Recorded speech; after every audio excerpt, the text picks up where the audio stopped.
Hi everyone, and मैं बहुत बहुत बहुत खुश हूँ to have a very dear student with me on the other side of the camera, Shraddha Yadav, and I should now say Dr. Shraddha Yadav. She has done exceedingly well. She secured a score of 195 in the recent FMG JAN exam. So happy for you, Shraddha. Heartiest Thank you, congrats. ma'am. Thank you very much, ma'am. I everything that I got, I am thankful to you all people, everyone. Thank you, ma'am. Really sweet of you, thank you Shraddha. और मुझे ऐसा लग रहा है श्रद्धा को इतनी खुशी है कि वो भी रोने वाली है। मैम आई एम बट मैं ना मेरे को एक्चुअली ये था कि आई वाज मैनिफेस्टिंग इट कि मेरे को इंटरव्यू देना है और मेरे को इंटरव्यू आपको ही देना है तो आपको देख के I am so much emotional and I am very happy कि I am speaking like face to face with you. That's really sweet of you, same here. I know, sometimes जब आप ऑनलाइन पढ़ रहे होते हो तो आपको लगता है कि हम दूर हैं, हाँ बट मैम। हम कोशिश करते हैं कि हम कनेक्टेड रहें even when we take the live lectures, है हम्म। ना? तो श्रद्धा, कैसी रही जर्नी और आज कैसा लग रहा है? मैम टाइम का तो पता नहीं चला the moment we started preparing वो बस चला गया प्रिपरेशन में ही सारा।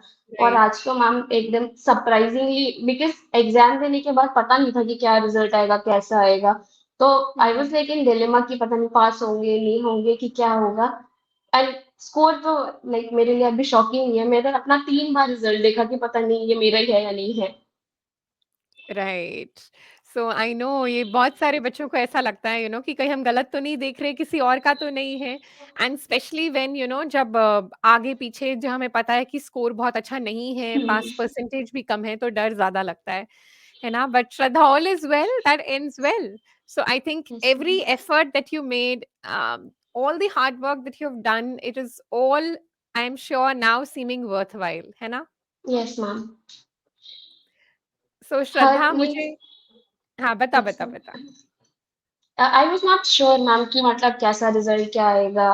पर ये था कि अपना जितना कर सकते थे उतना कर दिया था and whatever the teacher said I was following that कि मतलब क्योंकि फिर उनको पता है ना they are like teaching from so much long तो जैसा आई थिंक जैसा आप लोगों ने बोला आई जस्ट फॉलोड दैट।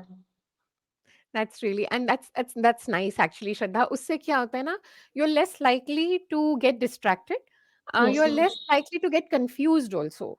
क्योंकि हम अगर ट्रस्ट कर रहे हैं और हम कॉन्सेप्ट्स पे फोकस कर रहे हैं, तो it it matters a lot. आप खुद ही देखो, आपका स्कोर देखो, है ना? तो आपने भी बोला कि आपको भी सरप्राइजिंग लग रहा है, but that's because your concepts were good. Paper two जहाँ कॉन्सेप्ट्स अप्लाई करने थे, बहुत सीधे सीधे क्वेश्चन नहीं थे, क्लिनिकल थे, हम्म। you could do them, right? And that's because you were studying by making your base. ऐसा नहीं यस है मैम। कि सिर्फ हम कुछ सुपरफिशियल पढ़कर, 4-5 दिन में पढ़कर हम जा रहे हैं। हम्म। इनफैक्ट मैं आपसे पूछना भी चाहूंगी श्रद्धा कि थोड़ा-सा प्रिपरेशन के बारे में बताओ बेटा, क्योंकि बहुत सारे ना मिथ्स होते हैं कि कुछ सब्जेक्ट छोड़ दो, सार्पो मत करो, बड़े-बड़े हम्म। 5-6 सब्जेक्ट कर लो, उसमें भी थोड़ा सुपरफिशियल कर लो, क्योंकि ये बार-बार आपको बोला जाता है कि ये एफएमजी एग्ज़ाम में नहीं आता। मगर मुझे लगता है अब वो सारे मिथ टूट गए हैं कि ये एफएमजी में हाँ नहीं मैम। आता, वो एफएमजी में नहीं आता, है ना? तो थोड़ा-सा बताओ प्रिपरेशन के बारे में। तो मैम जब मैं वहां से वापस आई तो मैंने शायद 6-7 सब्जेक्ट्स ही पढ़े थे। पर जब हुँ, आई स्टार्टेड डांस तो फिर मैंने उनका ही आप जैसे जो भी रोज क्लास में पढ़ाते थे वही हुँ, पढ़ते थे वही रिवाइज कर लिए उसके एमसीक्यूज लगा लिए। तो फिर यही पूरा शेड्यूल रहा जब तक डीएफएक्स नहीं हुआ। फिर जब हुँ, डीएफएक्स हुआ तो मैंने आई थिंक 3 या 4 टाइम्स सिर्फ डीएफएक्स ही पढ़ा। वंडरफुल। डीएफएक्स हुँ, पढ़ा जीटीज दिए क्योंकि आप ना उस टाइम नहीं जा सकते यहाँ वहाँ कि अब मैं कुछ नया पढ़ लूँ या फिर मैं कुछ नया देख लूँ क्योंकि जो पढ़ाया है आपको वही आनी है उतने अच्छे से। तो मैंने बस यही सोचा था कि जितना ये दिया हुआ है मुझे एटलीस्ट मुझे इससे जो क्वेश्चन आएगा वो गलत नहीं करना है। राइट। और श्रद्धा, मुझे बताओ, सीबीटी दिया था बेटू? हाँ मैम। तो अच्छा लगा दोनों। एक्सपीरियंस? हाँ हाँ मैम मैंने दोनों सीबीटी दिए थे और दोनों में मतलब ठीक ही सही स्कोर किया था उसमें भी। तो उससे भी कॉन्फिडेंस बूस्ट हुआ कि आप सही दिशा में हो? हाँ मैम और आई एम श्योर। हाँ, हाँ, बोलो बेटा, बोलो। क्योंकि सॉरी मैम जब फर्स्ट नहीं। सीबीटी दिया था तो तब शायद डीएफएक्स जस्ट खत्म ही हुआ था।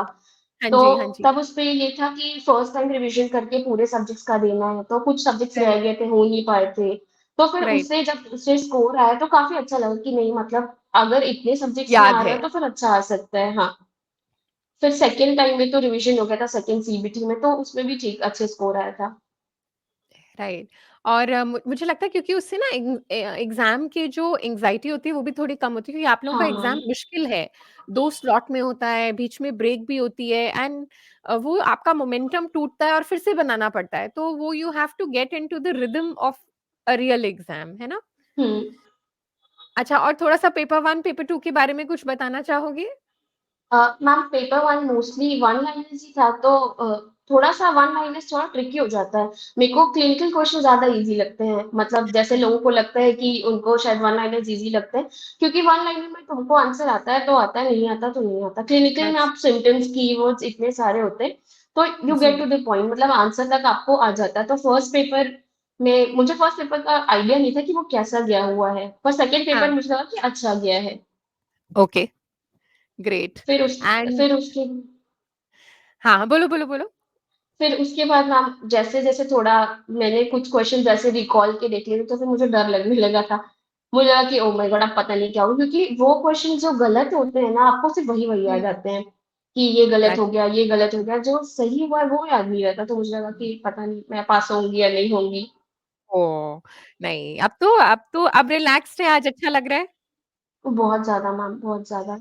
और मम्मा-पापा भी खुश हैं? हाँ, अभी वो दोनों हैं नहीं एक्चुअली घर पे, वरना मैं उनको कॉल करके बताता। आई एम जस्ट वेटिंग कि कब वो दोनों वापस आएँगे।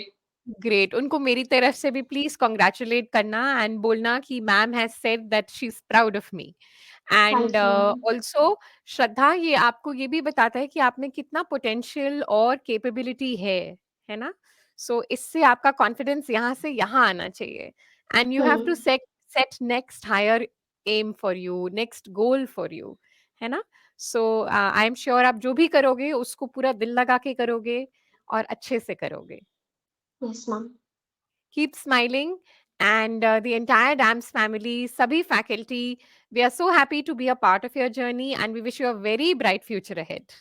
थैंक यू मैम, एंड एक बात मुझे भी बोलनी थी कि I feel happy so that I am lucky also that I am part of dance family, because ma'am ऐसा मैंने कोई कोचिंग इंस्टीट्यूट नहीं देखा जो इतना ज़्यादा मीन्स आपको सिर्फ पढ़ाता भी नहीं है बट इमोशनली भी सपोर्ट करता है। Thank you. टेक्निकल टीम हो गई, सनी सर हो गया, मैम आप इतने दूर ऑनलाइन में थे पर स्टिल आई कुड फील कि आप नहीं means really I am just waiting to meet you in person. आना है, अभी हम एक गेट टुगेदर रखेंगे and you have to definitely come. We look forward okay to ma'am. meeting you. Yes God ma'am. bless you. Keep smiling and enjoy your day. ठीक है? Thank you ma'am. Take care. Bye bye. Thank you ma'am.